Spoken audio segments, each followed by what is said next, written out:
बांग्लादेश की राजधानी ढाका में कानून व्यवस्था एक बार फिर सवालों के घेरे में।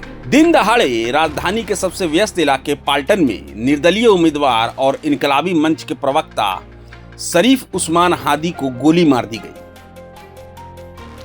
शुक्रवार दोपहर जुम्मे की नमाज अदा करने के बाद शरीफ उस्मान हादी रिक्शे से हाईकोर्ट की ओर जा रहे थे, तभी अचानक एक मोटरसाइकिल उनके पास आकर रुकी। बाइक पर सवार दो लोगों में से पीछे बैठे युवक ने बेहद नजदीक से बंदूक निकाली और हादी पर गोली चला दी। पूरी वारदात महज कुछ सेकंड में अंजाम दी गई। यह सनसनीखेज हमला सीसीटीवी कैमरे में कैद हो गया। दोनों हमलावर हेलमेट पहने हुए थे और वारदात को अंजाम देने के बाद मौके से फरार हो गए। हमले के वक्त हादी के दोस्त और इनकलाबी मंच के कार्यकर्ता मोहम्मद रफी कुछ दूरी पर पीछे आ रहे थे। उन्होंने बताया कि हमला ढाका के विजयनगर इलाके में हुआ है। गोली लगते ही शरीफ उस्मान हादी रिक्शे से गिर पड़े। ये घटना शुक्रवार दोपहर करीब 2:25 पर हुई। घायल हालत में हादी को सबसे पहले ढाका मेडिकल कॉलेज अस्पताल लाया गया, जहां उनकी हालत बेहद नाजुक बताई गई। डॉक्टरों के मुताबिक गोली सिर के दाहिने हिस्से में घुसी और बाएं हिस्से से बाहर निकल गई है। गोली के कई छोटे छोटे कण दिमाग में फंसे हुए हैं। इलाज के दौरान उन्हें 2 बार कार्डियक अरेस्ट आया।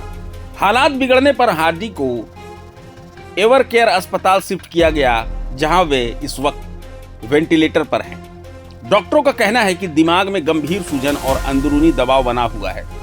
जरूरत पड़ी तो सर्जरी के तहत खोपड़ी का एक हिस्सा हटाना भी पड़ सकता है। इनकलाबी मंच हाल के महीनों में अपदस्थ प्रधानमंत्री शेख हसीना की पार्टी आवामी लीग को भंग करने की मांग को लेकर मुखर रहा। 2024 के छात्र आंदोलन के बाद शेख हसीना को देश छोड़कर भारत में शरण लेनी पड़ी। ऐसे वक्त में जब बांग्लादेश में आम चुनाव की तारीखों का ऐलान हो चुका है, ढाका 8 सीट से निर्दलीय उम्मीदवार पर हुआ ये जानलेवा हमला कई गंभीर सवाल खड़े करता है। इस हमले पर देश के मुख्य सलाहकार मोहम्मद यूनुस ने गहरी चिंता जताई है और निष्पक्ष जांच के आदेश दिए हैं। वहीं बीएनपी, जमात-ए इस्लामी और अन्य राजनीतिक दलों ने भी घटना की निंदा करते हुए आरोपियों की तत्काल गिरफ्तारी की मांग की है। पुलिस को आशंका है कि हमलावर पहले से उस्मान हादी की रेकी कर रहे थे। पुलिस अब उन सभी इलाकों के सीसीटीवी फुटेज खंगाल रही है जहां हादी दिन भर मौजूद रहे।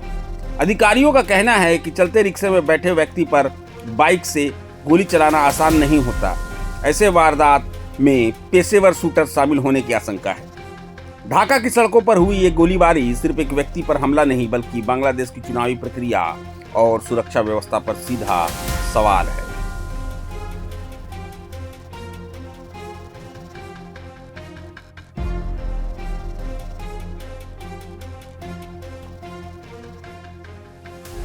प्रभातखबर.com, विश्वास वही, रफ्तार नहीं।